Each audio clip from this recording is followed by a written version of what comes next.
nuestro ponente de hoy nos va a hablar de la inteligencia artificial, su presente, su futuro y su historia. Nos hablará también de la búsqueda de creadores poco conocidos, de fundadores de la ciencia de la computación que no nos resultan familiares, de pioneros de la inteligencia artificial que no han tenido reconocimiento. Nos invita a echar una mirada al pasado con la mente abierta. Y es posible que de esta forma encontremos algunos argumentos para contestar de verdad, pero ¿de verdad puede pensar una máquina? Hoy, lo conocemos la mayoría, nos acompaña Francisco González Redondo, profesor titular de la Facultad de Educación, Departamento de Didáctica de las Ciencias Experimentales, Sociales y Matemáticas de la Universidad Complutense de Madrid. Esta, la hemos comentado también ahora mismo, es la 7ª conferencia que nos ha regalado, a cada una más amena y más interesante. Así que, Paco, por favor, cuando quieras, tiene la palabra. Pues Eloy, Universidad Popular Carmen Michelena, muchísimas gracias por dejarme disfrutar por 7ª vez de estas tardes que no tengo clase y que puedo contarle algo a alguien, porque claro, las clases acaban por la mañana, que es el turno que me toca.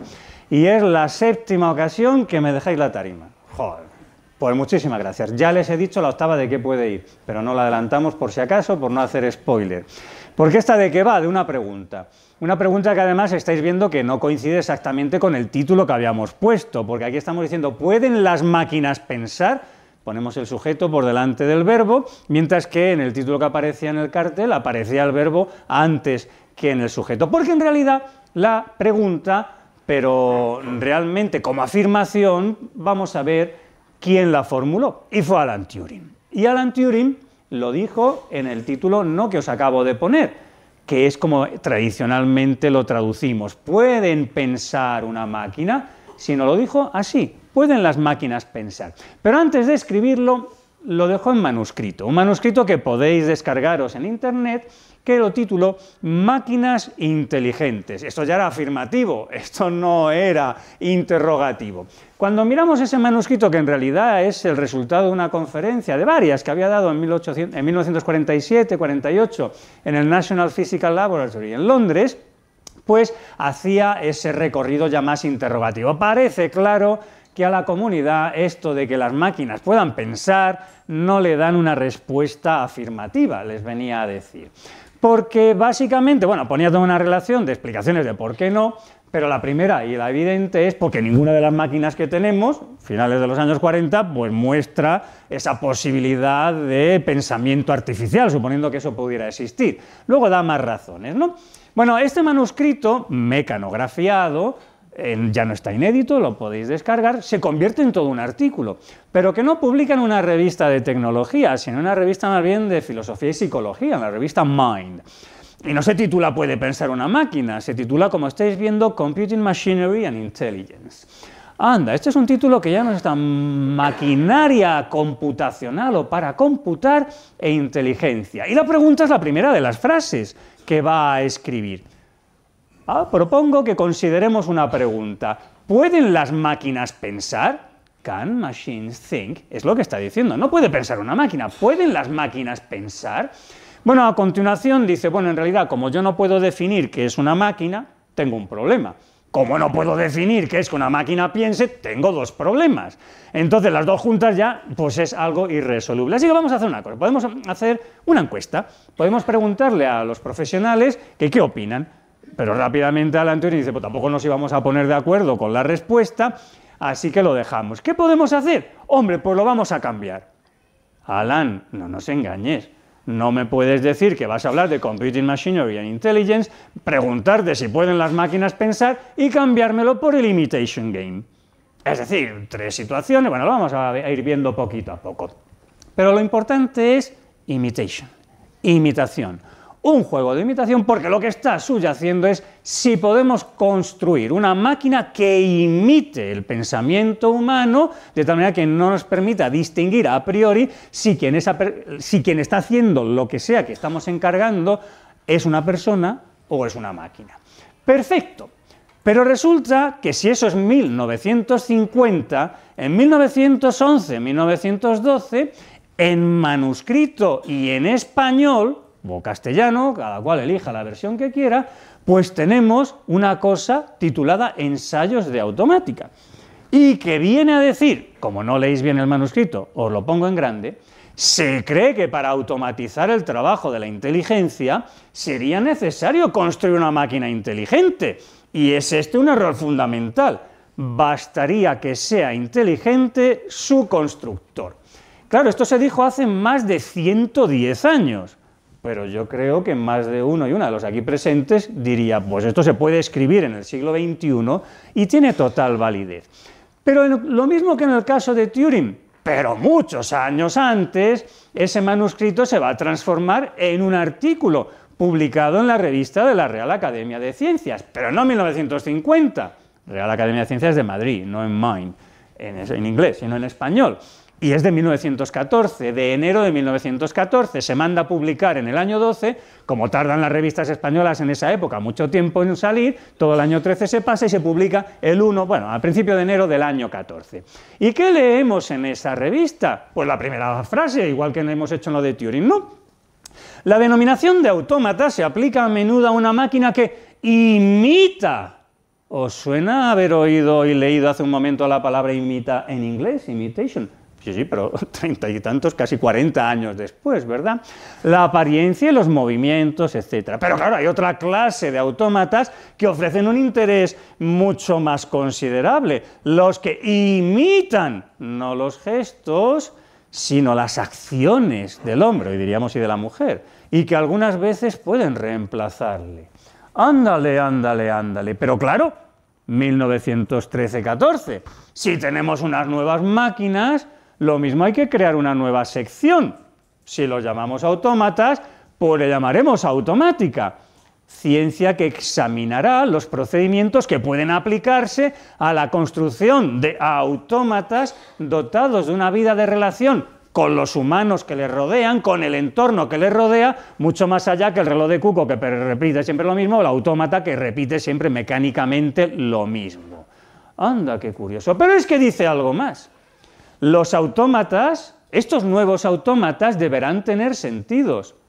Es decir, para recibir información del exterior tenemos que tener sentidos. Nosotros decimos que es el tacto, el olfato, termómetros, brújulas, dinamómetros, manómetros, es decir, aparatos sensibles que reciban información del exterior y que cuantifiquen mediante lo que sea esas intensidades de eso que estamos recibiendo del exterior.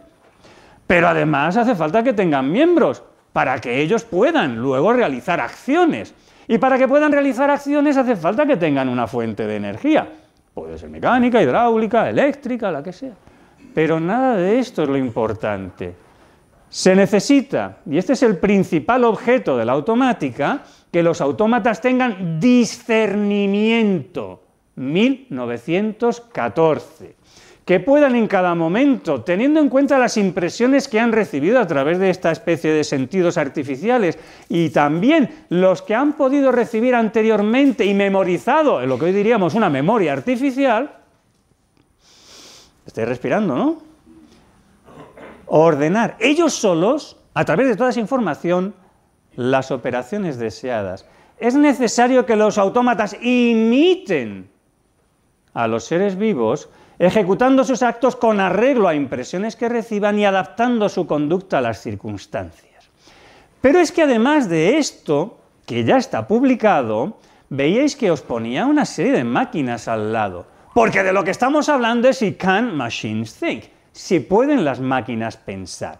Pues la portada del Le Matin del 24 de mayo de 1914 ponía la foto de una máquina. Y decía que esa máquina podía realizar el trabajo cerebral del hombre, porque era una máquina, y se podía concebir la construcción de máquinas como estas, de autómatas, que a imitación de los seres vivos, de nuevo imitation, podían adaptar su conducta al entorno. Bueno, tenemos tema, ¿verdad? Pues seguimos. Porque otro de los grandes pioneros de la historia de todo esto que estamos diciendo es John von Neumann, que nos regaló una teoría general de los autómatas. ¿En qué fechas? 1948-1951, en las mismas en las que Alan Turing se preguntaba si las máquinas podían pensar. De nuevo, John von Neumann había presentado, no como manuscrito, pero sí como comunicación provisional a un congreso, ahí lo tenéis, sus consideraciones. 2 años y medio después lo transforma en un artículo que tiene ese título: Una teoría general y lógica para los autómatas. ¿Sobre qué iba esto? Bueno, pues como os podéis imaginar, os lo leo, pero lo estáis viendo, lo que íbamos a hacer es una comparación entre las computing machinery, máquinas que computan, y los seres vivos en sus funciones importantes, obviamente el pensamiento, ¿verdad? Claro, una teoría general y lógica, o lógica y general, de los autómatas. ¿Pero cómo se titulaba ese manuscrito de 1911-12? Ensayos sobre automática. ¿Y qué se planteaba en ese manuscrito de 1911-12? Sería, yo creo, de gran interés formar un cuerpo de doctrina, es decir, una nueva ciencia, la automática, que examinara y comparara las soluciones que todos los científicos del entorno, en su caso, hubiesen ideado, que estudiara desde un punto de vista teórico, puesto que es una teoría general de autómatas, los diferentes problemas que pueden presentarse y que indicara, cuando fuera posible, métodos generales para resolverlos. Este manuscrito se ha transformado en un libro, en realidad publicado como artículo muy largo, en el año, como os decía, 1914, en la revista de la Real Academia de Ciencias. Y es eso, ensayos sobre automática, su definición, porque no está definida esa ciencia, que a nadie se le ha ocurrido, extensión teórica de sus aplicaciones, porque dentro del libro no podemos meter las máquinas, pero sí podemos expresar teóricamente en qué consistiría la extensión aplicativa, si la palabra existe, de esta teoría. Claro, hay muchos ejemplos de intervenciones en máquinas, pero parece evidente que la forma de automatización que se está estudiando en este ensayo no es el de la cinemática, y no se ha estudiado sistemáticamente. Hace falta crear una nueva ciencia, la automática, que estudie este tipo de autómatas nuevos para los que no existe ciencia, porque a nadie se le han ocurrido que puedan existir.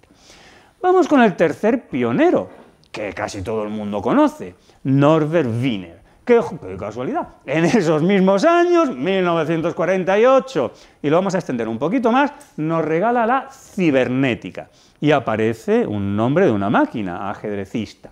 Porque esa máquina que puede realizar el trabajo cerebral del hombre del año 1914, algunas características tiene, que las veremos a continuación. Vamos con el libro de Wiener, Cibernética, o sobre el control y la comunicación en el animal, los humanos somos animales, y las máquinas. Norbert Wiener, en el prólogo, nos cuenta, oye, que esto es el resultado de 10 años de investigación. Hemos tenido, entre otros, a Lorente Denot, que se ha formado con Cajal en la escuela de Cajal, es de la generación última de los discípulos de Cajal, no tiene hueco, y entonces se ha ido a Estados Unidos y ha hecho ya carrera en Estados Unidos. Y sobre todo un fisiólogo, un médico fisiólogo mexicano, en Brudenthal, lo tenéis ahí, el nombre, Arturo Rosenthal, que pues ha colaborado con un tecnólogo matemático como puede ser, o ingeniero matemático como puede ser Norbert Wiener. O sea que tenemos fisiólogos, neurólogos, un montón de personas para de distintas ramas, desde distintas perspectivas, crear una nueva ciencia, que Norbert Wiener no quiere que se llame automática, quiere que se llame cibernética. Y si vemos el índice, todo el mundo dice que Norbert Wiener hablaba muy mal, se explicaba muy mal y tampoco concretaba muy bien por escrito. Pero bueno, como esto está disponible online, os lo descargáis y juzgáis. El índice de su trabajo pues empezaría con el tiempo en Newton y en Bergson. Luego, sobre mecánica estadística, seguiría con, bueno, lo estáis viendo, ¿no? Información, comunicación, el feedback, capital en el ámbito de la cibernética, máquinas de computar y su analogía con sistema nervioso, ya había redes neuronales intentando llevar más allá las centrales telefónicas y todo eso, ya estaba por ahí, Lorente Denot estaba trabajando en eso también. Luego, cuestiones más filosóficas, cuestiones de aplicación, porque tienen médicos trabajando, fisiólogos, neurocientíficos, neurocirujanos, etcétera, y lo que quieren es ver si todo este mundo de la inteligencia artificial puede ser, pero todavía no se llama así, lo quieren llamar cibernética, de alguna manera puede servir para curar psicopatologías. Y termina con un capítulo que de alguna manera viene a ser el resumen final, información, lenguaje y sociedad. Y ese capítulo pues tiene un anexo final, donde, bueno, lo pongo en castellano para que acabemos pronto, pero bueno, se podía poner en inglés también. Bueno, básicamente os lo leo. Lo que viene a decir, hay una cuestión que realmente pertenece a este capítulo, aunque no está muy claro que pueda ser la culminación de sus argumentos, y es la cuestión de si es posible construir una máquina jugadora de ajedrez, y si esta habilidad pues representaría una diferencia esencial entre las potenciales de la máquina y la mente humana.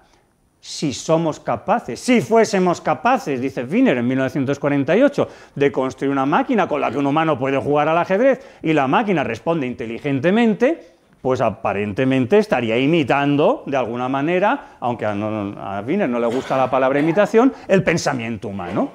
Podríamos hablar de una cibermáquina que piensa. Bueno, la propuesta de cibernética y no automática de Norbert Wiener cala en Europa, por lo menos en la Europa continental. En el mundo anglosajón, pues prácticamente no. Y en Francia sobre todo. Y empiezan a escribirse artículos, ya tenemos un nombre para este mundo, lo vamos a llamar cibernética. Hasta tal punto que se va a convocar el primer Congreso Mundial de Cibernética para que se celebre en enero de 1951. El título en realidad no es Congreso Internacional de Cibernética, sino se titula Las máquinas de calcular y el pensamiento humano. Ah, muy bien, lo comparamos con el título de Turing, que se acaba de publicar su artículo, Computing Machinery and Intelligence, pues es prácticamente lo mismo, ¿verdad? Muy parecido. ¿Y de qué se va a trabajar, de qué se va a tratar en ese congreso? Bueno, pues los títulos, pues por si no los veis bien ahí, os los leo. Nos va a hablar Aiken del Mark II, del Mark III y del Mark IV. Claro, del Mark I de la Segunda Guerra Mundial, pues ya no hace falta porque eso era bastante conocido. Van a venir a hablarnos de lo que hizo Zuse durante la Segunda Guerra Mundial en Alemania. Obviamente eso no se conocía hasta después de la guerra, porque todo eso era secreto, ¿no? Y claro, los del National Bureau of Standards pues van a venir a hablar de las máquinas que están desarrollando por allí. Anda, pero aparece un tal A.G. del Valle que va a hablar de algunas máquinas que se están haciendo en Madrid, en el CSIC. Ah, esto está fenomenal. Todo esto está muy bien. Pero si realmente queremos saber lo que pasó allí, no tenemos que ver lo que los académicos congresistas en nuestras torres de marfil pensamos, sino ver lo que transmitió la prensa. Así que vamos a ver lo que transmitió la prensa. Y lo que transmitió la prensa es bien claro. Estaban todos expectantes, como estamos todos ante la pregunta, en el siglo XXI. ¿Podrán las máquinas pensar?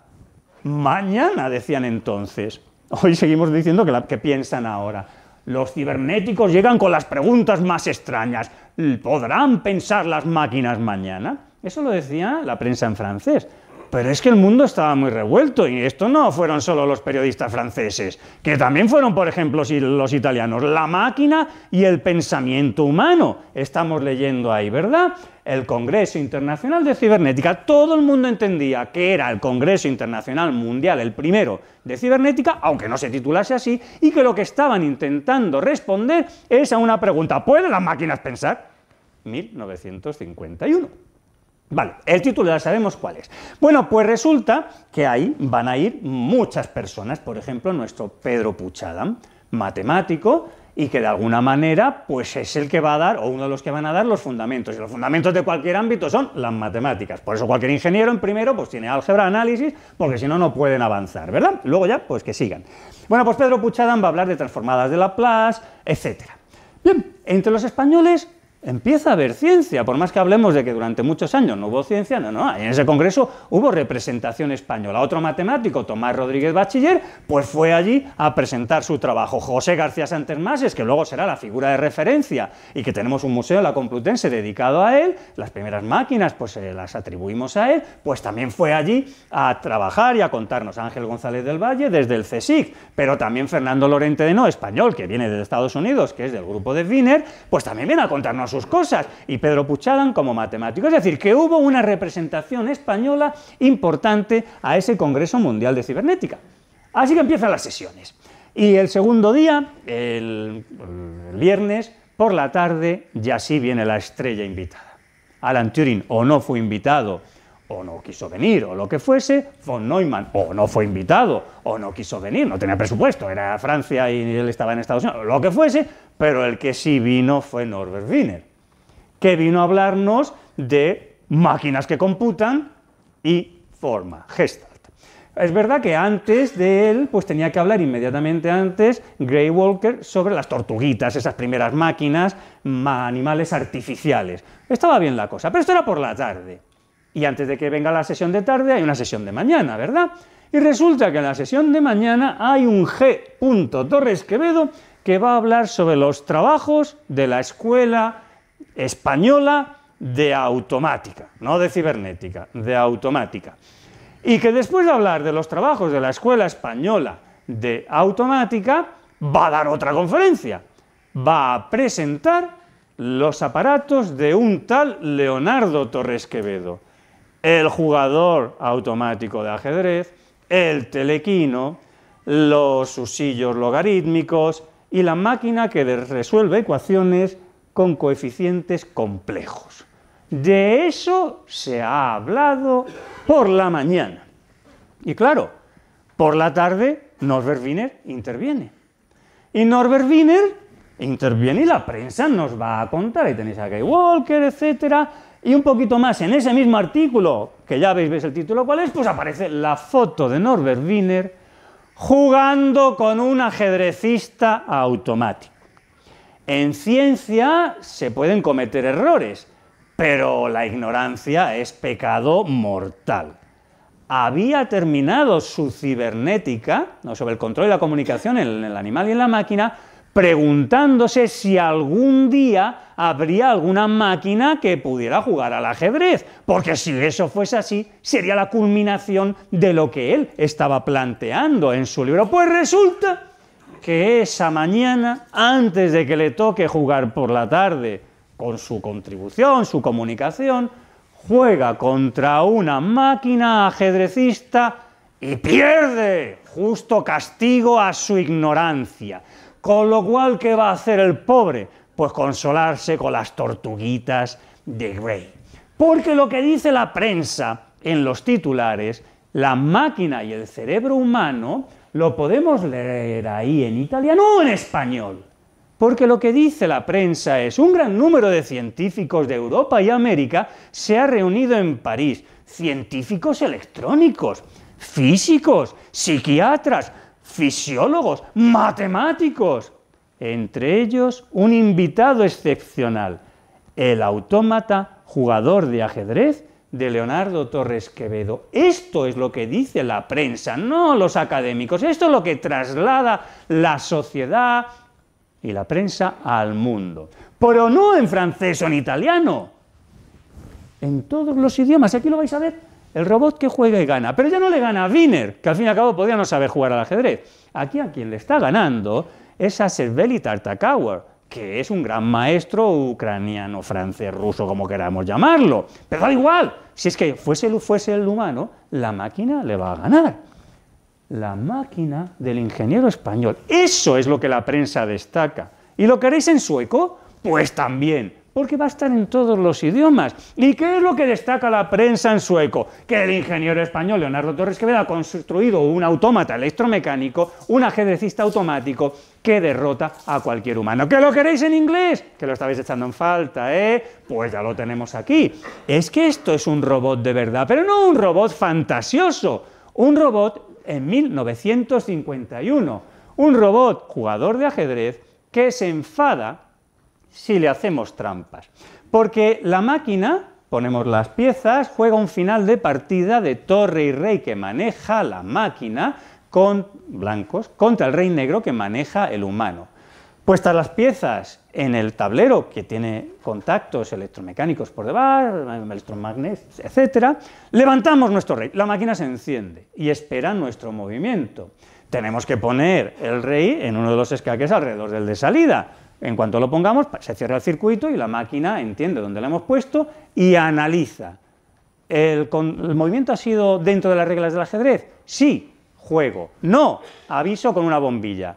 Es decir, primera máquina que va a presentar comportamiento condicional. Que lo haces bien, juego, que no, te aviso con una bombilla, empieza otra vez.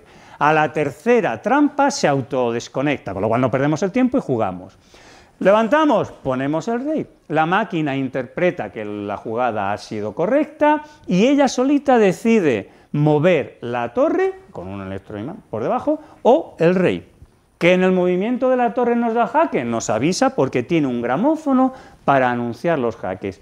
Indefectiblemente, respondiendo ella solita a la máquina a cada movimiento del humano, acaba dándonos el jaque mate que también nos avisa por el gramófono. Claro, hasta España se entera de lo que tiene. La era de los robots ha nacido con esta máquina de Leonardo Torres Quevedo. ¿Fenomenal? Pues tiene una oportunidad de oro Norbert Wiener. 1948, habéis leído conmigo lo que había escrito. Y en 1961 publica la segunda edición de su cibernética. Y nos lo dice claramente. En la primera edición tuve unos hándicaps con el efecto de que pues, se cometieron algunas erratas, así que he tenido que corregir algunos errores tipográficos junto con algunos errores de contenido. Bueno, ahora sí creo que ya lo he hecho bien. ¿Reconocería Norbert Wiener, porque ya sabemos que ha quitado ese párrafo final, eso ha ido fuera, que jugó contra una máquina y perdió? No. Callaría absolutamente y simplemente ahí tenemos que leer hoy, y los que nos dedicamos a esto y sabemos de qué está hablando, lo que estaba diciendo implícitamente, que no explícitamente, en ese prólogo. Porque esa es la máquina. Con el gramófono, porque la máquina no solo piensa o imita el pensamiento, sino que habla. Nos avisa de los jaques y da el jaque mate. Pero estáis leyendo un adjetivo delante de ajedrecista sustantivo. ¿Cuál es el adjetivo numeral? Segundo. Y si quiere, segundo, ¿qué quiere decir?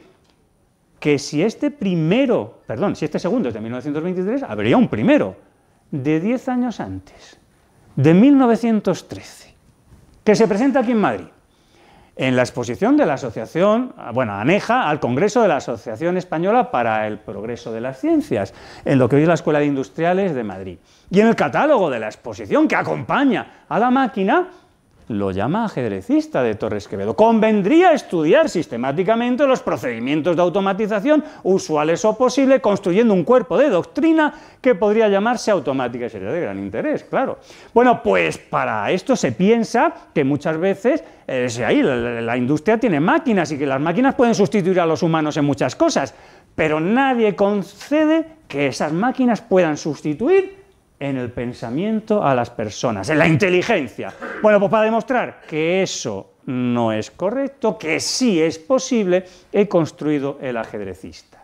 En España nadie se ha enterado de que eso ha sucedido, es un juguete. Ni siquiera las máximas autoridades científicas españolas asistentes a ese congreso han visto la dimensión de lo que está planteando Leonardo Torres Quevedo. Pero es que si lo hubiese presentado en el mundo entero, nadie se hubiese enterado, porque solo él está aplicando la tecnología electromecánica a este tipo de máquinas y no hay nadie trabajando en esto.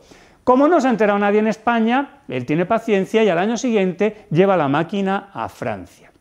Y aquí es donde lo presenta. En la Sorbona se analiza y se convierte no solo en la Nature, en un artículo en varias páginas, el anverso y el reverso de la máquina, para que se vea perfectamente en qué consiste el primero, sino que es portada en Le Matin, como os había adelantado.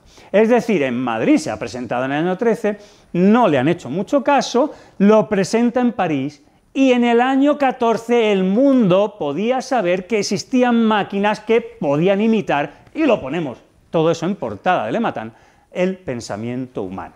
Pero claro, decir ya, pero es que en español no es internacional ya ese idioma desde el siglo XVII, el francés pues está en decadencia, claro, como no se ha publicado en inglés, pues el mundo no se ha enterado. Que no hay excusa, que en noviembre de 1915 todo esto se va a publicar en Scientific American, que es la revista número 1 de divulgación científica, y que no hay ninguna excusa, que el título del artículo, tamaño periódico de varias páginas, es Torres y sus destacados dispositivos automáticos, sustituirá mediante máquinas a la mente humana. Que no me lo estoy inventando, que lo estáis leyendo vosotros y lo estáis leyendo vosotras. Y se ilustra con las máquinas que luego en el año 51 presentará a su hijo Gonzalo en París. El telequino, el ajedrecista, el usillo sin fin, etcétera, etcétera, etcétera. Y en las páginas que van después, pues claro, pues el anverso y el reverso de la máquina, y frases con cierta, bueno, pues precaución, ¿no? Por supuesto, quieren ponerse, por si acaso, la precaución, ¿no? No se afirma que la máquina pensará o que realizará cosas donde el pensamiento es necesario, pero su inventor afirma que es necesario definir mejor los límites dentro de los cuales el pensamiento es realmente necesario. No, si su autor lo tiene bien claro. Yo soy el que piensa, la máquina hace lo que yo le digo que haga. Hoy diríamos, yo soy el programador y la máquina y el programa ejecuta el programa que yo he hecho, claro. Y que el autómata puede hacer muchas cosas que popularmente se clasifican como pensamiento. Luego, en el artículo, pues aparece también el comportamiento condicional, el algoritmo que gobierna el programa, como queramos llamarlo, que gobierna la máquina. Bien, esto probablemente no lo conozcáis, pero es que en 2012 Google Europa vino a España, porque cada año van a un país a conmemorar con algún acto un hito en la historia de la computación. Y querían hacerlo en el Teleco de la Politécnica, y le preguntaron a Jorge Pérez, el catedrático, oye, en España, ¿qué tenéis vosotros que podamos conmemorar? Pero con coña, ¿no? Como diciendo, no tenéis nada, tendremos que tener una máquina de algún sitio, ¿no? Porque vosotros no tenéis nada. Entonces Jorge Pérez escribió, no me acuerdo cómo fue, a mi padre, Francisco González de Posada, que es catedrático en la Escuela de Arquitectura, y que es el que sabía que de ser de alguien era de Torres Quevedo, claro, la máquina. Y lo que suele hacer mi padre es preguntarle, Paco, ¿tú qué entiendes de esto? Que tienes todos los papeles. En el año 12 estaba ya el ajedrecista. Bueno, luego os enseñaré por qué. Sí, el caso es que se lo explicamos a los de Google. Oye, ¿lo entendieron o no lo entendieron? Yo creo que lo entendieron bastante bien, porque desde entonces, en el blog oficial de Google, desde octubre de 2012, ellos, que los españoles no se enteran ni lo que dicen de nosotros, los de Google, consideran que el ajedrecista de Torres Quevedo es el primer computer game de la historia, juego de ordenador. El Museo Oxo del videojuego está, he hablado con ellos y me han entrevistado y todo eso, cómo convertimos, no en computer game, juego de ordenador, sino realmente, como lo estamos viendo, aunque no tenga una pantalla, que realmente el ajedrecista sea el primer vídeo, porque lo podemos ver, el juego y es computacional, de la historia. Bueno, esto no está nada mal, pero estamos hablando de automática, estamos hablando de cibernética, y realmente de lo que se supone que tenemos que hablar es de esto mismo, pero con otro nombre, llamado inteligencia artificial. Muy bien, perfecto. Bueno, ya sabemos que Norbert Wiener, en el prólogo a su segunda edición, consideró, después de que se había celebrado en el año 51, casi en su honor, aunque ya vimos lo que le pasó con el ajedrecista de Torres Quevedo, un congreso que todo el mundo entendía que era el Congreso Mundial de Cibernética, pues que la ciencia era la cibernética, y era la suya. Pero claro, pues los americanos esto, pues aunque él era americano, pues no le hacen ni caso. Entonces dijeron que tururú. Ya sabemos que más bien von Neumann pues prefería llamarlo automática. Bueno, el hecho es que en España esto sí cuajó un poquito más.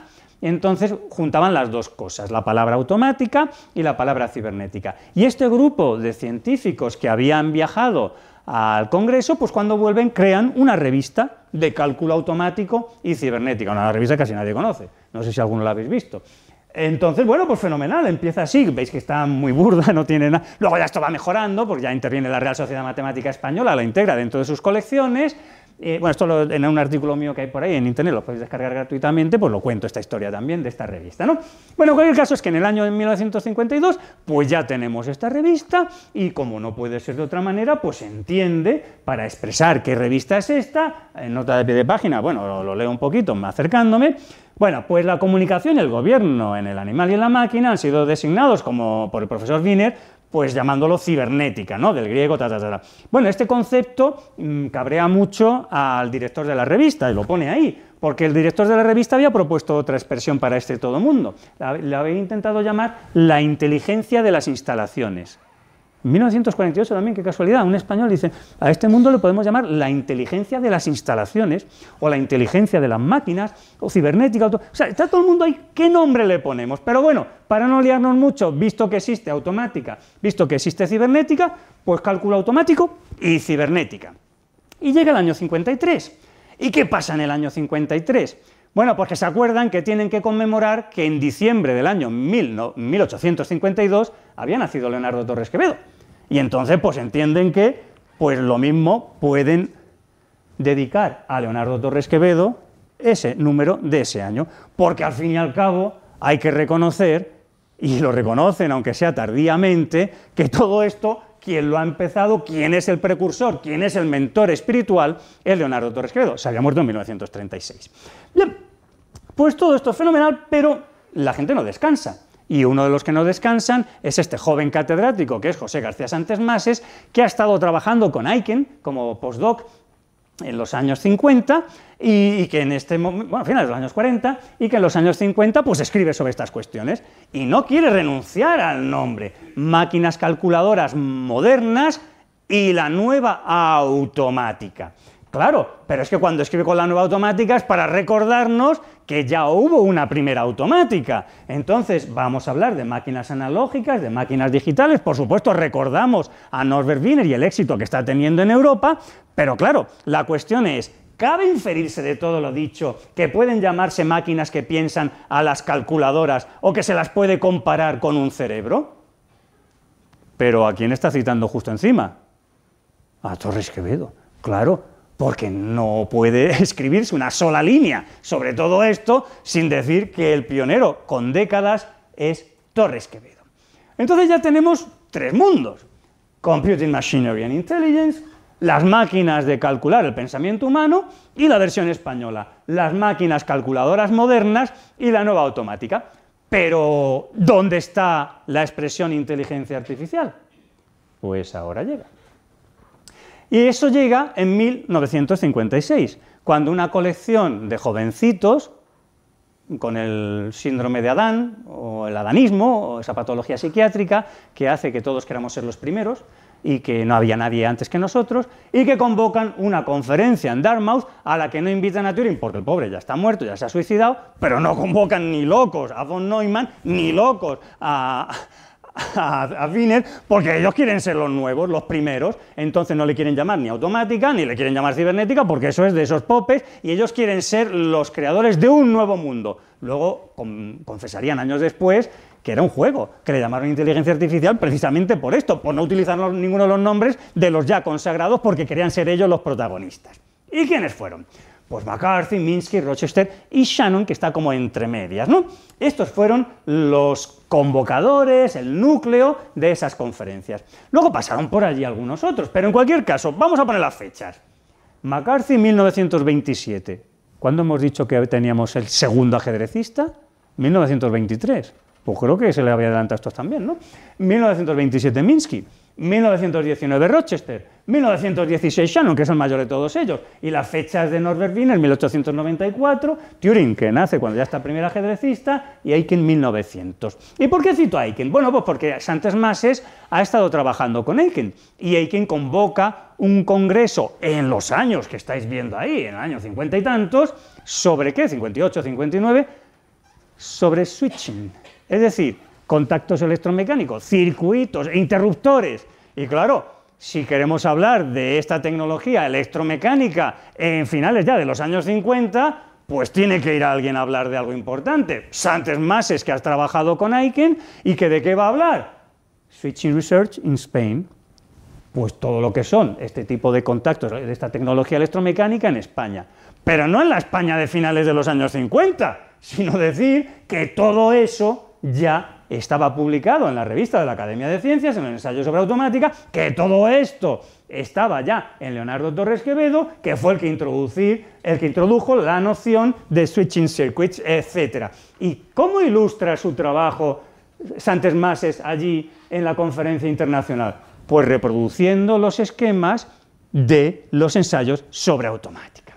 Vaya, vaya, vaya, vaya, vaya nuestro Leonardo, que parece que se ha adelantado a todos y cada uno de los padres de este mundo que nos suenan, y Leonardo no nos sonaba. Pero claro, estamos en el siglo XXI y lo que nos ha revolucionado es ChatGPT y similares, ¿verdad? Pero claro, vemos la fecha de Sam Altman, 1985, y esto realmente es muy posterior a cosas que ya estamos viendo. Pero ¿os estáis sospechando que el que está hablando aquí, capaces de decir que Torres Quevedo ¿Se adelantó también a ChatGPT? Pues también. Vamos a verlo. Ya os había dicho que a las cosas hay que documentarlas, ¿no? Entonces, aquí tenéis las cartas de Leonardo Torres Quevedo a su hijo diciéndole: ya tengo el ajedrecista. Estáis viendo, noviembre del año 1912. Bueno, octubre. Esa es de octubre y la siguiente es de noviembre. Mira, hijo, ya lo tengo, pero es que a veces se atasca, entonces no lo quiero presentar en público, porque tú imagínate que justo el día que lo presento en público, va y no funciona. Entonces tengo que hacer algunos ajustes, se le lleva un tiempo, y dice, bueno, ya espero al Congreso de la Asociación Española en junio del año 13, y ya lo presento en público, y ahí va a estar la prensa, y bueno, ya se van a enterar, ¿no? Bueno, entonces ya sabemos esto de cuándo es, ¿verdad? 1912. Bueno, pues según salió ChatGPT, pues yo lo usé, y le pregunté a ChatGPT, esto según salió, si el ajedrecista fue un groundbreaking achievement en el campo de la inteligencia artificial, ¿puede considerarse que es la primera máquina dotada de inteligencia artificial? Bueno, ChatGPT era tan inteligente, ¿no se le llama eso una inteligencia artificial?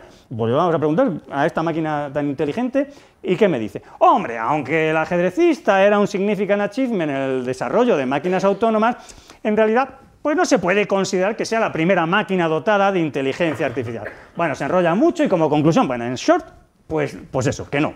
Vale. Pero nos está diciendo que no se puede considerar la primera máquina dotada de inteligencia artificial porque existe algo llamado el teorizador lógico de Newell y Shaw de 1956. Y digo, vamos a ver, ChatGPT, ¿tú qué tan listo eres? Vamos a ver. ¿Existe algún otro significant achievement en el campo de la inteligencia artificial entre el ajedrecista de 1912 y el teorizador lógico de 1956? Porque yo lo que te estoy preguntando es si el ajedrecista es el primero, pues a ver si hay alguno, ¿no? Y dice, sí. Entre ellos hay un montón de cosas. Digo, sí, a ver qué pone, ¿no? Bueno, pues esta fue la respuesta. El Mark I Perceptron, de 1957. La conferencia de Dartmouth, de 1956, el General Problem Solver, de 1957, el ISA, de 1966. Y digo, pero ChatGPT, qué listo eres tú no eres tan listo, ¿no? Vamos a ver, si nosotros ya hemos publicado en los Annals of the History of Computing, del año 21, un artículo que se titulaba Leonardo Torres Quevedo, Pioneer of Computing, Automatics and Artificial Intelligence, y lo que decíamos es el prólogo que ha leído Eloy hace un ratito. La historia de la computación es una historia fascinante, la búsqueda de pioneros poco conocidos, bueno, de eso que os ha leído, ¿no? Pero, ¿qué es ChatGPT? ChatGPT, lo dicen ellos mismos, no es más que un modelo conversacional que interactúa de esa manera conversacional y parece que podemos tener un diálogo con la máquina que rechaza preguntas incorrectas y demás. Y en realidad es la evolución pues, de los chatbots, ¿no? Que el primero pues, podría ser el ELIZA y que, bueno, pues que en realidad son aplicaciones que surgen en los años 60 y podemos recibir pues eso, respuestas automáticas, ¿no? Y la historia, pues eso, empezaría con ELIZA. Bueno, perfecto. Pues nosotros inmediatamente publicamos un artículo, claro. Visto esto, preguntado ChatGPT, publicamos un artículo, en este caso en el diario Montañés, porque Torres Quevedo es de Cantabria, para acabar pronto, ChatGPT, inteligencia artificial y Torres Quevedo. Porque si cogemos los ensayos sobre automática, tenemos una mina. Y tenemos párrafos que voy a resumiros para que los veamos, ¿no? Las máquinas, los autómatas, se reducen a un sistema material sometido a leyes físicas que se derivan de su composición. Cuando estas leyes son complicadas, cuando es necesario un razonamiento importante para deducir de estas leyes las maniobras correspondientes, la máquina que ejecutase esas obras parecería que razonaba por sí misma. Y esto es lo que extravía el juicio de las personas que se ocupan de todo esto. Porque Descartes, y esto no dejaba de ser un problema filosófico, había negado la posibilidad de autómatas capaces de imitar. Pueden imitar acciones, pero lo que no pueden imitar, ¿veis el uso de la palabra imitation? Que no es de Turing, obviamente, pero claro, que pueda imitar, por ejemplo, una conversación, pues eso no se admitía que fuese posible. Porque claro, se admite que incluso un autómata pueda hablar. Las muñecas de Famosa le poníamos un disco y decían lo que fuese, ¿no? Pero no se concibe que pueda hablar razonablemente. Y dice Leonardo, pero vamos a ver, en mi sistema, pues yo en realidad he descrito una máquina pues con 2 o 3 conmutadores. ¿Pero por qué solo con 2 o 3? Si hace falta, pues en vez de 3 o 4 posiciones, podemos poner un conmutador que tenga una posición correspondiente a cada uno de los signos de la escritura. para las letras, para las cifras, para los signos de ortografía, etc. Se comprende perfectamente que se puede, valiéndose de estos conmutadores, escribir una frase cualquiera y hasta un discurso más o menos largo. Eso dependerá del número de conmutadores de que se disponga, que tenemos miles, millones. Pues ya está, podemos hacerlo, claro, a cada discurso. Bueno, lo pongo partes. A cada discurso corresponderá una posición del sistema y, por tanto, un electroimán. Podemos suponer que este electroimán dispare un fonógrafo sobre el cual se haya inscrita la respuesta a la pregunta que ha provocado su movimiento, y de este modo tenemos un autómata capaz de discutir de omnirescible. Hombre, por supuesto, escribir todas las posibles respuestas a todas las posibles preguntas, pues no es una cosa elemental, y la máquina sería un monstruo. Pero ¿sabéis cuánta energía consume cada vez que nos ponemos a jugar con estas inteligencias artificiales? Pues eso es lo que venía a decirnos Torres Quevedo. Por supuesto que podemos imitar, que la máquina parezca que imitemos que discurse. Es mucho más sencillo eso que construir una máquina, por ejemplo, un mono que imite en funciones fisiológicas y en todo a un animal. Sin duda, el problema de Descartes es que pensó que el autómata, para responder razonablemente, como hace ChatGPT, que parece que responde razonablemente, tendría necesidad el autómata de hacer el mismo razonamiento, mientras que en este caso, como en todos los otros, diríamos hoy, es el programador el que ha permitido que la máquina responda aparentemente de forma inteligente, pero es el programador. Se cree, escribía en el manuscrito de 1911-12, que para automatizar el trabajo de la inteligencia sería necesario construir una máquina inteligente. Y este es un error fundamental. El que tiene que ser inteligente es el constructor, el programador de OpenAI o de la que sea. Pero es que no lo digo yo, si es que lo dicen ellos. Cuando vemos que ChatGPT nos dice que han tenido montones de ingenieros y programadores educando, instruyendo, formando a la máquina, con la tecnología del siglo XXI, claro, no con la tecnología electromecánica de la que contaba Torres Quevedo, cuando nadie ni siquiera utilizaba esa tecnología.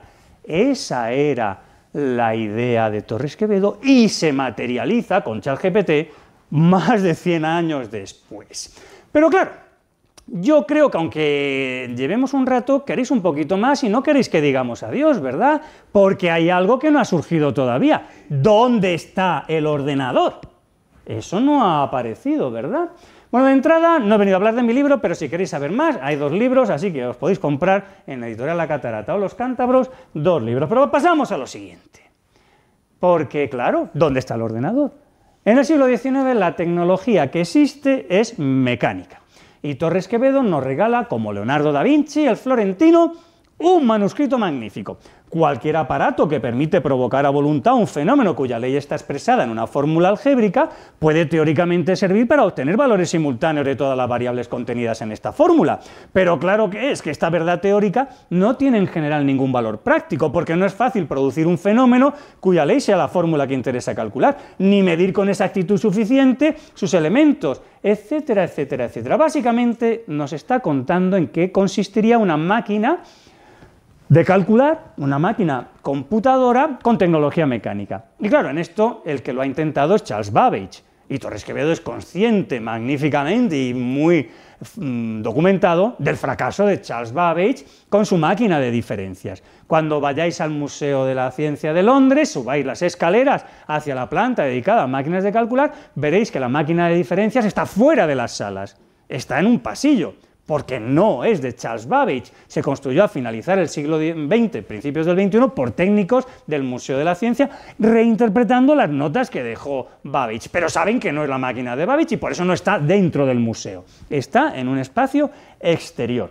Y ya claro, Torres Quevedo es consciente de que con la tecnología mecánica nunca hubiese construido Charles Babbage la máquina analítica, imposible, se gastó un dineral, pero no pudo.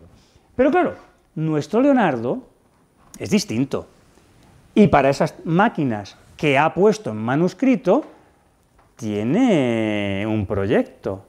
Y es que es el ingeniero total, y además es el prototipo de lo que tiene que ser un ingeniero o un inventor. Tiene en su cabeza unas nuevas máquinas. Ahora falta una nueva ciencia porque son unas nuevas máquinas. Y sobre todo hará falta las máquinas. Las estáis viendo a la derecha. máquinas que resuelven ecuaciones de segundo grado, por ejemplo, y algunas con coeficientes complejos, como habéis visto que luego presentaría en París su hijo. O al revés, tiene unas máquinas, pero no hay una ciencia para esas máquinas. Pues también nos regala el tratado teórico, que fundamenta las máquinas, máquinas que demuestran de manera experimental, práctica, que su ciencia, su nueva ciencia, tiene sentido. Lo tenéis a la izquierda, memoria sobre las máquinas algébricas, lo tenéis a la derecha, las máquinas que todavía existen y podéis ver en el Museo Torres Quevedo, en la Escuela de Caminos de la Politécnica. Pero no se queda en España. El idioma internacional, a finalizar el siglo XIX, todavía es el francés, y manda artículos a que sean evaluados para las Congrès de la Académie des Sciences de París. Y luego a otra revista, la revista de mecánica, o la que tenéis aquí. Bueno, más revistas y más revistas y más revistas, y en España le hacen académico de ciencias. Se ha convertido, al acabar el siglo XIX y empezar el siglo XX, en la figura mundial de la mecanización de cálculo. Donde ha fracasado Charles Babbage con tecnología mecánica, Leonardo Torres Quevedo ha triunfado. Pero este mundo, dice, pues ya soy el número uno, nadie me sigue, no hay nadie más, nadie me entiende, me voy a dedicar a otra cosa, a resolver el problema del vuelo. Y eso no lo voy a decir yo, lo vamos a leer en inglés y lo vamos a traducir. Porque el Instituto de Ingenieros Eléctricos y Electrónicos de Estados Unidos, el IECubo que decimos en España, en 2007 concede un milestone a Leonardo Torres Quevedo. En 1901, el ingeniero español Leonardo Torres Quevedo empezó el desarrollo de un sistema que llamó telequino y que era capaz de realizar movimientos mecánicos a distancia. El sistema era una manera de ensayar sus globos dirigibles con los que quería resolver el problema de navegación aérea sin arriesgar vidas humanas. En 1902 y 1903 presentó varias patentes del sistema. Con el telequino, Leonardo Torres Quevedo estableció los principios operacionales del moderno sistema de control remoto sin cables. El IECubo certifica que muy bien, Tesla, hiciste un intento parcial, pero tú no has inventado el mando a distancia. El invento del mando a distancia es de Leonardo Torres Quevedo. Y efectivamente, en 1902 ha presentado un proyecto de dirigible a la Academia de Ciencias de París, una patente, etc. La Academia de Ciencias de París dice, esta es la solución del problema de la navegación aérea. Y yo creo que lo debió ser porque cuando vemos los libros sobre la lucha antisubmarina de los dirigibles en la Primera Guerra Mundial en inglés o en francés, lo que tenemos en portada son dirigibles de Leonardo Torres Quevedo. Fascinante, pero hoy no toca. Hoy de lo que toca es de lo que avisó el mundo anglosajón. Si tenemos una bolsa llena de hidrógeno y un motor de combustión debajo, eso es una bomba voladora. Así que no recomendamos que se hagan pruebas con dirigibles porque puede morir gente. Había muerto Severo, luego morirá Bratsky, y Leonardo coge el reto, como tiene que hacer un español, pero no es de los que dicen aguántame el cubata, sino presenta 6 meses después la patente del telequino, el primer mando a distancia, como acabáis de ver. Lo presenta en Francia, lo presenta en Estados Unidos, lo presenta en el Reino Unido, lo presenta en España, y como no es el florentino, porque es cántabro y guñés español, si tiene en su cabeza la máquina, la construye y la va a presentar el 3 de agosto de 1903 ante la Academia de Ciencias de París, un prototipo. ¿Y qué es lo que presentó? Pues no es ya un periódico en francés o un periódico en italiano, no. Es que, por ejemplo, la Revue Scientifique, o Science Illustré, o Le Français, o Le Matin, o el Daily Messenger o el New York Herald. Vamos a ver, por ejemplo, el de Daily Messenger, porque todos lo publican, todos los periódicos del mundo lo publican. Ha presentado en la Academia de Ciencias de París un aparato que mediante telegrafía sin hilos puede teledirigir barcos o lo que quiera, barcos, por ejemplo, desde la costa, o torpedos sin cables, sin que haya humanos a bordo. Ese es el Daily Messenger, pero el New York Herald dice lo mismo. Y la Gaceta de Pittsburgh, y el Chicago Tribune, y el Imparcial de Madrid, y Tierra y Libertad, hasta los anarquistas catalanes también lo cuentan, o la Independance de Rimini, o el Messaggero, el Dépêche Algérien, etcétera, el Chronische Zeitung, los negocios de no sé dónde, por ejemplo, en alemán. Todos los periódicos del mundo. Y en esa misma fecha pues, se publica la patente en inglés. Y claro, el mundo entero está concediendo que Torres Quevedo es figura mundial, y hasta el gobierno español responde. Desde el Ateneo de Madrid va una comisión a visitar al presidente del Consejo de Ministros diciéndole: queremos que metas en el proyecto de presupuestos para 1904 una partida para financiar a Leonardo Torres Quevedo. Bueno, ahí sí hubo presupuestos y allí esa partida se integró, y en enero del año 4 se publicó la Real Orden, porque ya estaba el dinero metido en los presupuestos, claro, creando el Centro de Ensayos de Aeronáutica. Con ese dinero Leonardo Torres Quevedo va a alquilar el frontón Betty High de Madrid. De martes a domingo, de 10 de la mañana a 2 de la tarde, podéis venir al espacio que se ha creado allí, un centro de interpretación dedicado a todo lo que se hizo en ese frontón Betty High. Eso es lo que está en piedra grabado, escrito por mí. El frontón Betty High tiene que estar a disposición de la ciudadanía. Puede tener muchos usos, pero en cualquier caso hay algo que no se puede evitar, que es honrar la memoria de Leonardo Torres Quevedo, porque allí fue donde se construyó el telequino. Pero no ya prototipos, sino modelos de verdad. Allí se teledirigió el primer coche eléctrico teledirigido de la historia, que es inconcebible que lo que os estoy contando no esté en los libros de primaria ni de secundaria, y probablemente ni lo conocíais muchos de vosotros y vosotras, pero que todo esto está más que documentado. Porque cuando el alcalde de Bilbao fue a ver lo que estaba pasando en 1905 allí, pues vio las pruebas de ese coche, que entonces, claro, los coches eran eléctricos y, claro, eran teledirigidos, perdón, eran de 3 ruedas, lo que no eran teledirigidos. Y allí fue donde él vio cómo se teledirigía ese coche. Y en noviembre, uno de esos modelos del telequino se llevó a Bilbao, y en el puerto de Bilbao se teledirigió un barco, el bote Vizcaya. Y en septiembre de 1906 fue el rey a certificar que todo esto estaba sucediendo, y se teledirigió otra vez ese bote con ese telequino. ¿Y por qué hablo del telequino? Porque precisamente el telequino es el primer autómata electromecánico de la historia. Pero no lo voy a decir yo, lo va a decir nuestro primer premio Nobel de literatura. 1904, don José Echegaray, ingeniero de caminos y matemático. Porque un ingeniero de caminos y matemático puede ser premio Nobel de literatura. Viceversa es más complicado. ¿Y qué es lo que escribió en 1903 José Echegaray cuando vio lo que estaba haciendo Torres Quevedo? Una sucesión de ondas hertzianas que determina la corriente y de choques de martillo que la interrumpen constituyen en la telegrafía sin hilos un sistema de señales telegráficas. En la invención del señor Torres, una serie de mandatos que el telequino interpreta y distribuye moviendo el timón a la derecha más o menos, o moviéndolo a la izquierda con la dirección que el buque exija. Precisamente en esta interpretación de cada mandato, en esta distribución de las órdenes recibidas, consiste la peregrina invención del señor Torres. Un aparato material sin inteligencia.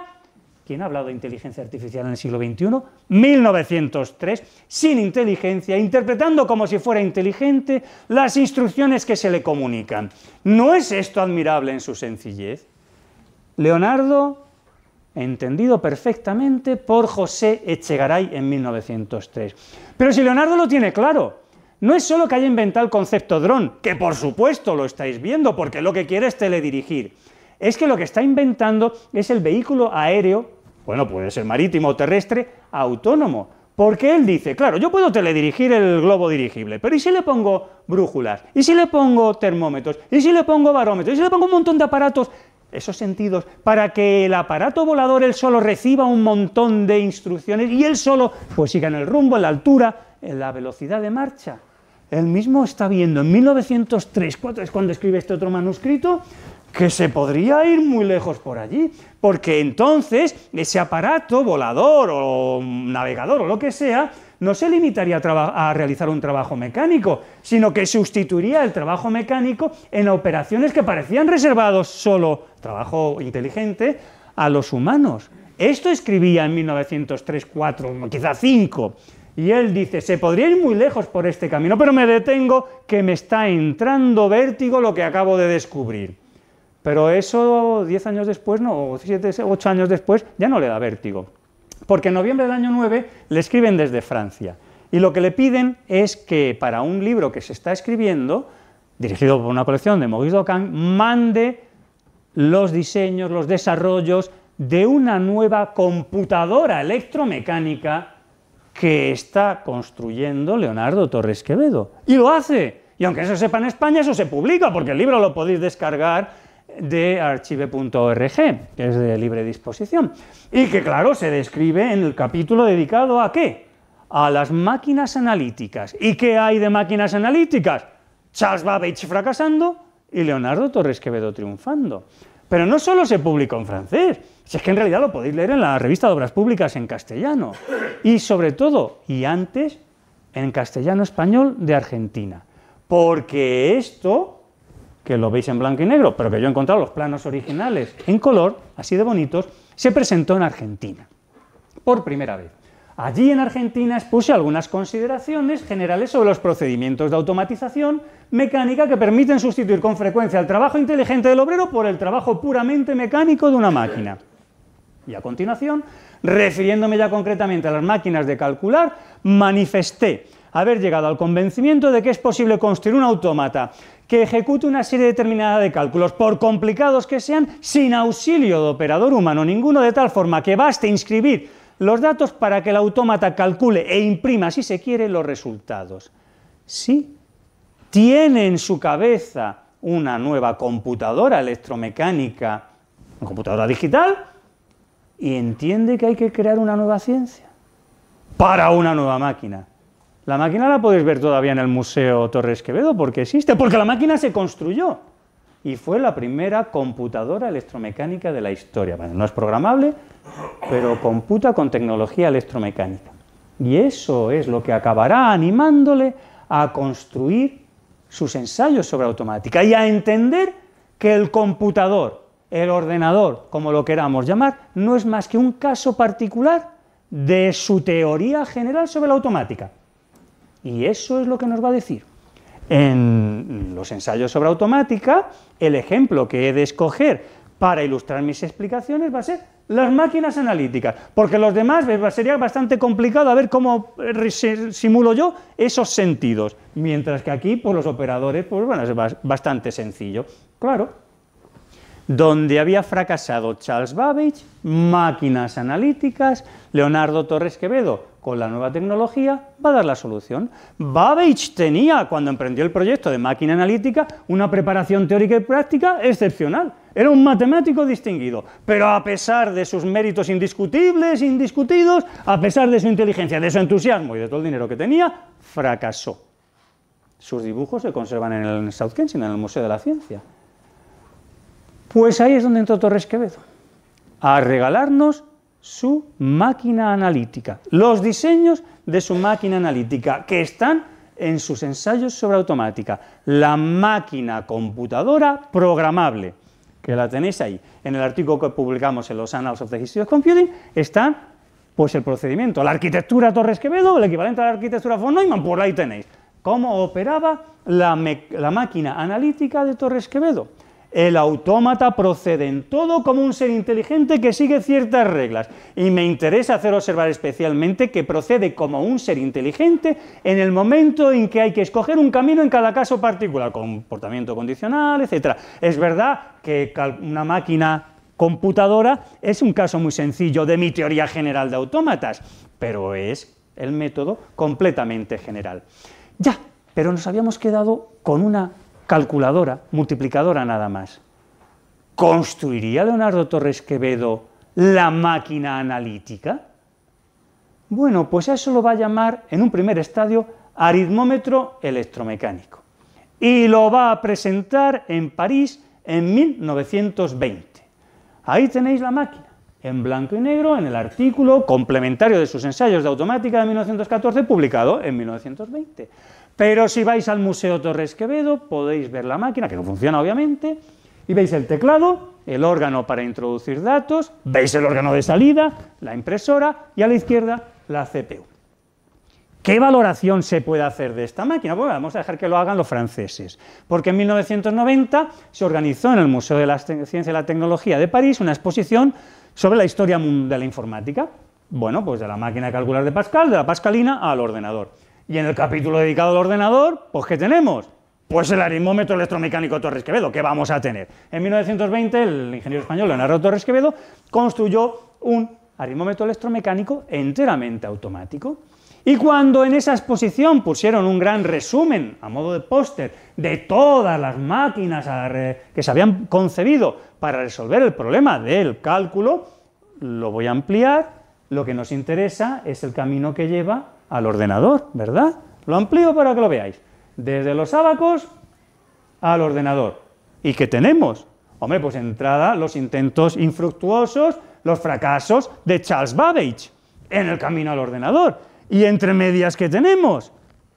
¿Mark I y Mark II? ¡No! El aritmómetro electromecánico de Torres Quevedo, 1920. Y yo le pregunto a ChatGPT, a ver, ChatGPT, ¿es el aritmómetro electromecánico el primer ordenador de la historia?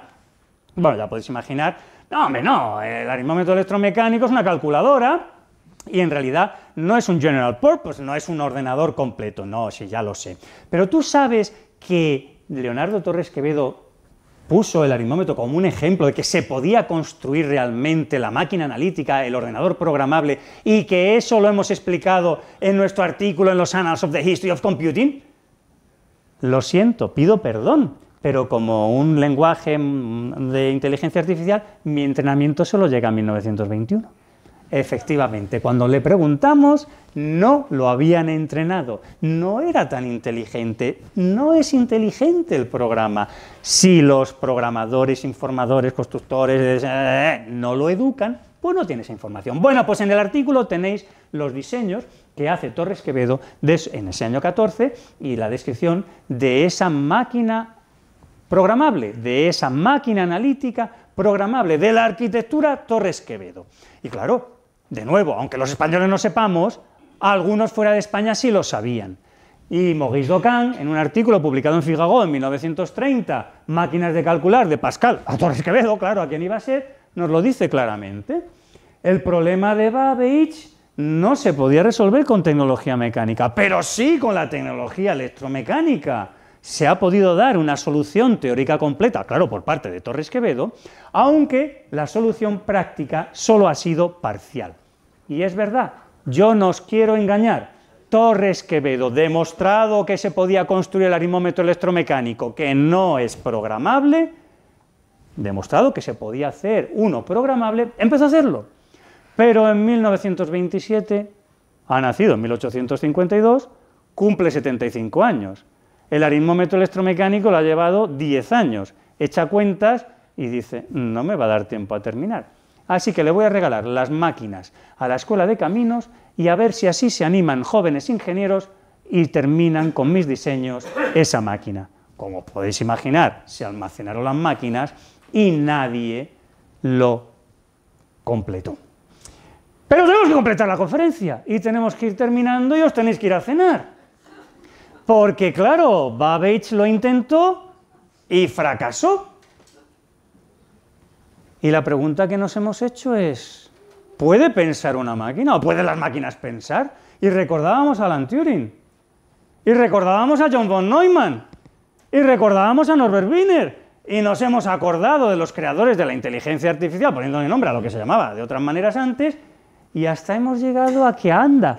Ahora le están llamando inteligencia artificial a unos programas interesantes que parece que conversamos con ellos, pero que de inteligente tienen pocos y que dentro de 10 años nos habremos olvidado de ellos y habrá que llamarle inteligencia artificial a otra cosa porque no es tal cosa. Pero somos españoles, ¿verdad? ¡Ay, qué españoles somos! Y ha sido un francés el que nos ha dicho que Torres Quevedo había dado una solución teórica completa a todo esto, nos había indicado por dónde ir y no lo sabíamos. Y se hacía una pregunta, Maurice Docan. ¿Acaso no deberíamos considerar a Leonardo Torres Quevedo el más prodigioso inventor de su tiempo? Pues como de alguna manera hay que terminar, yo repito la pregunta. ¿Acaso no deberíamos considerar a Leonardo Torres Quevedo como el más prodigioso inventor de su tiempo? Pues yo hago la pregunta, pero la respuesta, como algunas estaban ya adelantando, queda en vuestras manos. Muchas gracias.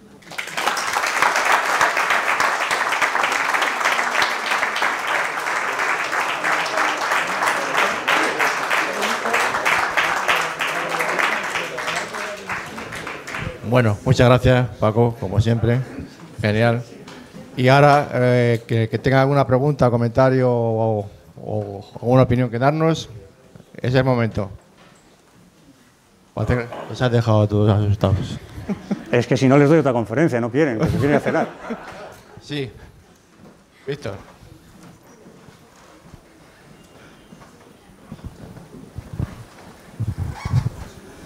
Bueno, en primer lugar, muchas gracias por la conferencia, me ha parecido muy pedagógica y me he enterado de muchas cosas sobre Torres Quevedo que no conocía. Tenía una idea general, pero desde luego no sabía tanto detalle, ¿no? Y bueno, y evidentemente la inteligencia artificial generativa, pues es cierto que realmente está usando un sistema probabilístico para poder dar unas respuestas y que no subyace realmente inteligencia debajo. Pero quería preguntarte una cosa. ¿Qué opinas sobre la posibilidad de llegar a una inteligencia artificial general? Y, bueno, el problema para mí no es solamente llegar a eso, que puede que se llegue, sino el hecho de que la máquina pueda realmente ser consciente. Es decir, una cosa es simular un nivel de conocimiento diferente a cualquiera de las inteligencias artificiales actuales, sino llegar a una posibilidad de poder, una máquina que pueda resolver cualquier problema. Cualquier problema, bueno, entre comillas, podrá haber cosas que no, pero que supere, porque de hecho actualmente ya hay programas de inteligencia artificial que son capaces de resolver problemas matemáticos a un nivel de lo mejor que hay en matemáticas, es decir, hay y muchas otras cosas, ¿no? Entonces la idea es el conseguir un tipo de programas que sean capaces, por supuesto, de mejorarse a sí mismos, ¿no? Es decir, el hecho de que los haya programado alguien no quiere decir que un programa no pueda mejorarse a sí mismo. Y por otro lado, ¿hasta qué punto puede llegar a nivel de mejoras exponenciales, podríamos decir, a un momento en que sea capaz de prácticamente poder resolver cualquier cosa que pueda hacer un humano, ¿no? Y después la segunda parte es, ese tipo de programa puede llegar a ser autoconsciente, porque ahí es donde parece que hay la duda, ¿no? Es decir, tendría que ser físicamente una especie de robot, tendría que tener sentidos, tendría que... Es decir, un programa de ordenador en sí, yo creo que no puede llegar a ser autoconsciente. Bueno, al margen de otras opiniones, como por ejemplo sabrás de que Roger Penrose decía en la Nueva Mente del Emperador que había unos principios de mecánica cuántica, según él, que hacían imposible que una máquina fuera autoconsciente. Pero ya no me refiero a eso. O sea, Penrose es un señor, vamos, de lo mejor en física y matemáticas siglos XX y XXI. Pero voy más allá. Al margen de lo que dijera Penrose, podría estar confundido. Pero tú piensas que puede llegar dentro de 20 años, 30, los que sean, a llegar máquinas realmente autoconscientes. Gracias. Pues vamos por partes porque son muchas preguntas. La primera es, y Torres Quevedo nos va a alumbrar, ya en 1910, 11, 12, él lo que quería era automatizar los procedimientos industriales. Él quería realmente que todo esto que él estaba pensando se aplicase para una revolución industrial en España. Pues obviamente no se hizo. Si los intelectuales, científicos, ingenieros de su época no lo entendieron, pues podéis imaginar los industriales españoles, pues tampoco. Pero él lo estaba diciendo. Podemos seguir el mismo procedimiento desde que inventamos el arado, desde que le pusimos animales a tirar del arado, desde que creamos el tractor, desde que empezamos a automatizar procesos, va a ir sustituyendo al humano en cada vez más actividades.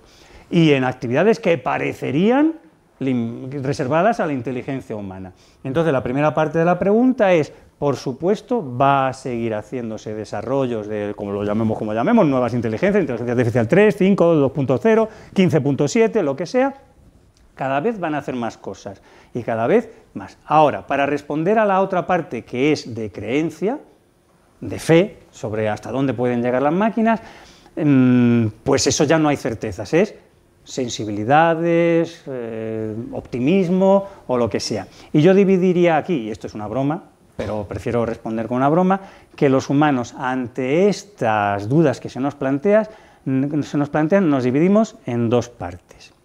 Y la herramienta para la división es la película 2001 o Una odisea en el espacio, donde, como sabéis, hay un ordenador pues, que empieza a hacer todas esas cosas, a tomar decisiones por sí mismo, en fin, que tiene conciencia, se parecería que eso es. Eso se llamaba ciencia ficción, entonces, ¿no? Entonces lo que estamos hablando es de ciencia ficción. ¿Qué va a pasar en el futuro? Pues yo divido ante esto, que al fin y al cabo no deja de ser pues, optimismo o pesimismo, certezas o ciencia ficción, en dos partes. Los que nos dormíamos a mitad de la película y no aguantábamos la película hasta el final, y los que se leyeron a Arthur C. Clarke y no se aburrieron, bien la película una vez, 2 veces, 3 veces, y les sigue gustando y siguen sin dormirse. Estoy siendo metafórico. Los escépticos, que no nos creíamos la película, y los convencidos en que sí se va a poder en algún momento tener máquinas con conciencia que se programen a sí mismos, que se construyan a sí mismos y demás. Hoy por hoy, eso es ciencia ficción y es creencia. Ahora, lo que no es ciencia ficción ni creencia es que seguro que las máquinas van a ser cada vez capaces de hacer más cosas, los programadores capaces de programar máquinas, pero lo que ahora me preguntas, mi opinión personal, siempre habrá humanos, y ya nos lo dijo Torres Quevedo, que ellos son los inteligentes programando. No creo que se llegue al momento en el que las máquinas se programen a sí mismas, porque al fin y al cabo esas máquinas va a haber tener construido un humano, se pueden seguir concatenando programas y máquinas que rueden programas y más programas y más programas, pero eso siempre al final, en el punto inicial, estarán los programadores. Las máquinas ellas mismas podrán coger materias primas en las minas, procesarlas, trasladarlas, moverlas, ellas mismas. Todo el procedimiento de transporte, de transformación, metales, silicios, coger todo ellas mismas, para fabricarse todos los componentes, para luego tener programadores artificiales de todos los programas que tengan que manejar. Porque eso es lo que subyace a una respuesta afirmativa a lo que estás diciendo, que acabe habiendo, no, que sean capaces de controlar todos los procedimientos que hoy por hoy son los humanos los que diseñan. Pero que las máquinas nos van a ir sustituyendo, pues ya lo vemos en las fábricas de coches. ¿Cuántos operarios hay? Está prácticamente automatizado todo. Lo que hay son buenos programadores que optimizan y que ya no hace falta operadores humanos. Pero hay programadores informáticos maravillosos creando todo lo que permite eliminar a los humanos. De actividades pues de riesgo, rutinarias o de fuerza, que las máquinas hacen mucho mejor. Sí, las máquinas van a ir sustituyéndonos en montones de cosas más, pero no creo que se pueda llegar a que las máquinas ellas solitas puedan hacer, pues no se sabe qué. Siempre habrá programadores, al nivel que sea, programando algo que programe, que reprograme, sí, a partir de ahí pues serán programas que gobiernen cada vez más cosas, pero en el origen siempre habrá un... Esa es mi opinión, pero yo reconozco que yo me duermo con 2001 o una odisea en el espacio. Entonces reconozco mis limitaciones, claro. ¿Alguna pregunta más? Sí, esa. A ver, muchas gracias, Francisco, por tu charla. Además de ser muy amena, pues es muy ilustrativa, ¿no? Y conversaba aquí con mi compañera que recordamos la última charla que nos diste, esa, como es analogía frente a Leonardo da Vinci. A Da Vinci y Torres Quevedo, dos genios universales. Sí, dos genios, la tenéis en vídeo, sí. Sí. Bien, ¿tú crees que si las máquinas cada vez van a ser más y más y más, ¿no? Indudablemente eso puede afectar cognitivamente al hombre, al ser humano, ¿no? al ser humano, en el sentido de que habrán un grupo de personas que pensarán y otro gran grupo de personas que ya no necesitarán pensar. Y claro, yo siempre he pensado en esta, desde el punto de vista, ¿estamos realmente desarrollándonos como seres humanos? ¿Sí? Quizás si tú haces una entrevista en la calle, todo el mundo te va a decir, sí, tenemos una vida más confortable, tenemos más medicamentos y demás, etcétera, etcétera. Hemos desarrollado. Pero también yo creo que hemos involucionado porque somos irrespetuosos con el medio ambiente, nos estamos destruyendo a nosotros mismos, ¿y esto no sería quizá un paso similar a ello? Bueno, evidentemente cuando hablamos de inteligencia artificial, si las máquinas pueden pensar, surgen montones de cosas. El consumo energético que tiene cada vez que preguntamos a ChatGPT y demás, eso hay que pagarlo. Entonces, eso se paga en impacto ambiental, en 1000 cosas.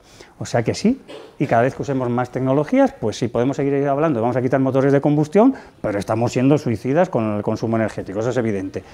Pero, ¿queremos renunciar? ¿Alguien va a renunciar? También hay quien dice que sobra mucha población en la Tierra, pero no veo que nadie se ofrezca voluntario a quitarse de en medio. Si sobra mucha población, porque se quiten otros. Entonces, eso no deja de ser. Si hay biólogos en la sala, nos pueden explicar en qué consiste la evolución de las especies, en concreto la evolución de la nuestra.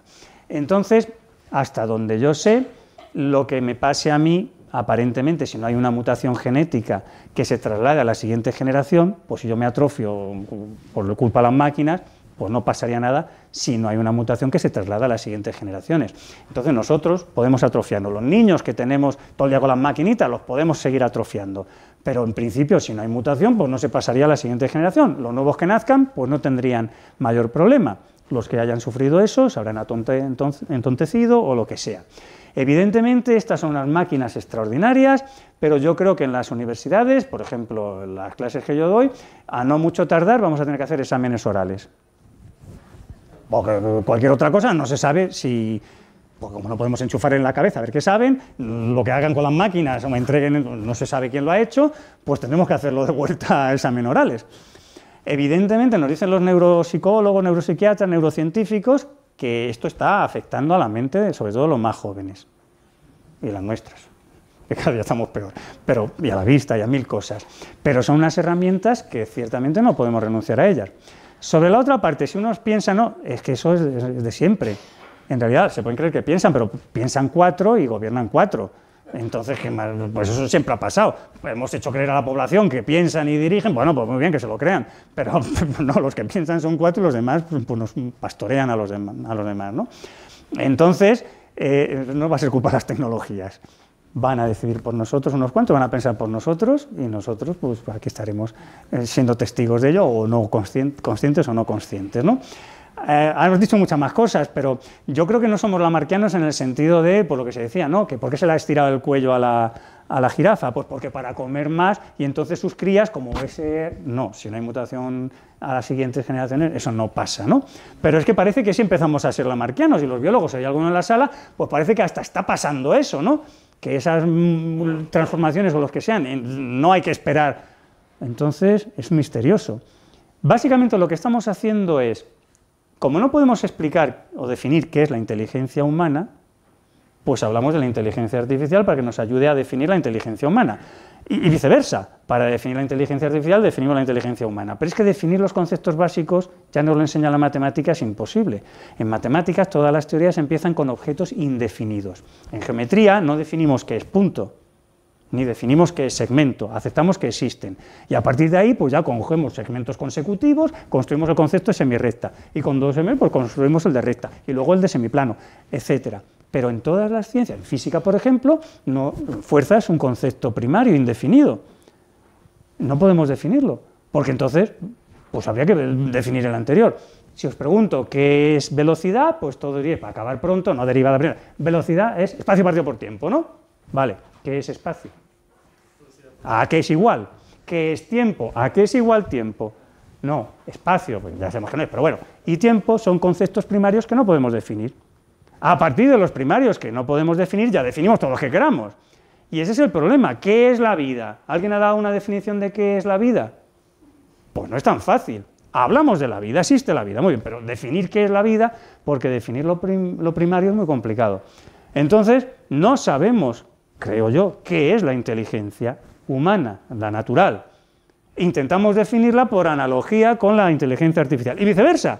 Intentamos definir la inteligencia artificial por analogía con la natural, porque definir lo primario, lo indefinible, comienzo de cualquier teoría científica, pues no es fácil, no se puede y no tiene sentido, ya no lo explica Aristóteles además, ya los comienzos de la lógica. Pero bueno, es intentando responder a unas preguntas que tienen mucho adentro, ¿no? Hola, bueno, en primer lugar me ha parecido maravillosa la conferencia. Conocí algo de Leonardo Torres Quevedo, pero no tanto. Y... Sí, ¿me oís? Vale, perdón. Bueno, tú has dicho que detrás de todo esto siempre hay programadores, ¿no? Una pregunta que quiero hacerte, que ¿dónde entra la ética en todo esto? Y me refiero a lo siguiente. Me acuerdo que una de las discusiones que tuve con unos compañeros cuando empezaron con el coche eléctrico autómata es: ¿y si una señora y un bebé se te echan encima en un paso de cebra y no puede frenar, ¿qué decide el programador que debe hacer el coche? Sí, eso lo tenemos todos los días en los hospitales, en urgencias, que hacen, no sé cómo le llaman, la clasificación. En función de lo que les parece inicialmente, pues te atendemos inmediatamente, te atendemos dentro de una hora, o vete a tu casa, pues no te vamos a atender. Y entonces, eso es continuo. El debate ético, evidentemente, está. Pero, de nuevo, la máquina no va a decidir, va a ser el programador el que decida por la máquina. Eso está ahí, eso es así. La ética no va a estar en la máquina, sino en un humano. Entonces, estos coches autónomos que se están ensayando y que atropellan a alguien y nadie va a la cárcel, pues, vamos a ver. Los experimentos con gaseosa, ¿no? No me atropelle usted gente experimentando a ver si ya el coche autónomo puede existir. Hago un inciso, no es para hablar de mi libro, porque no es para vender nada, pero en Cantabria, en Santander, en el Palacete del Embarcadero, tenéis una exposición que he comisariado hasta el 18 de enero, con todo este mundo, con vídeos, con máquinas, con maquetas, para ver la obra de Torres Quevedo analizada desde el presente y hacia el futuro.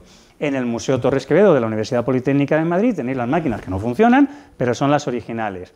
Y para vuestros hijos, nietos, sobrinos y demás, en el colegio que lleva el nombre de Torres Quevedo, en la Serna de Iguña, en Cantabria, hemos creado un proyecto educativo que se llama El Valle de los Inventos, con exposición con modelos, maquetas, paneles explicativos, códigos QR, talleres, vídeos y sobre todo talleres para niños. Se llama El Valle de los Inventos, valledelosinventos.org, y podéis visitarlo incluso en vacaciones de Navidad. Así que el mundo de Torres Quevedo, pues aparte de los libros, que eso sí, es verdad, que no cobramos derechos de autor, están tirados, son 15 euros, cosas así. El Museo de Torres Quevedo en la Politécnica es gratuito, el que tenemos en Cantabria, para pagar el suelo del guía, pues creo que son 3 o 4 euros, y la exposición de Santander es entrada libre hasta el 18 de enero. Entonces hay mucho que hemos hecho, muchos libros, muchos artículos, una página web, www.torresquevedo.org, donde podéis descargaros muchas cosas, conferencias en internet, artículos, tenéis mucho mundo para que cuando os vayáis ahora, que ya sé que no os queréis ir, pero en algún momento saldréis de esta sala, pues os vais a casa y desde el ordenador seguís aprendiendo y ayudándome.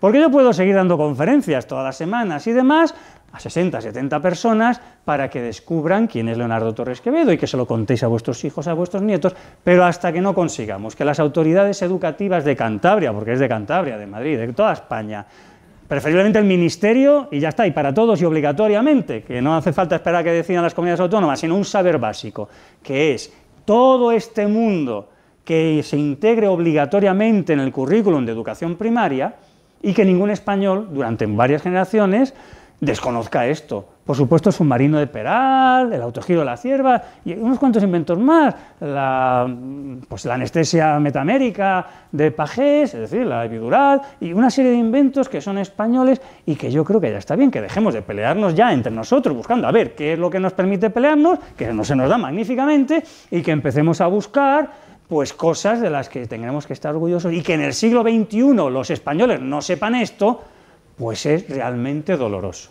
Entonces esta es una tarea que tenemos que hacer entre todos. Si hay algún político o tiene alguien, es marido o mujer de algún político y le puede agarrar y decir, mira tío, mételo ya esto en el currículum, por lo menos la Comunidad de Madrid, pues por favor, porque esto es de urgencia nacional. Hay otras, pero esto es importantísimo. No se puede ser culto en el siglo XXI sin tener cultura científica. Y no podemos seguir sin conocer las cosas que nos unen y de donde puede haber un convenio perfecto, porque nadie se va a pelear con esto. Pues vamos a ver si entre todos lo conseguimos. Porque yo puedo seguir dando conferencias encantado. A mí me encanta hablar, ya lo estáis viendo. Pero de 80 en 80, pues no hay manera. Si se pone en el currículum, pues eso ya está para siempre. ¿Vale?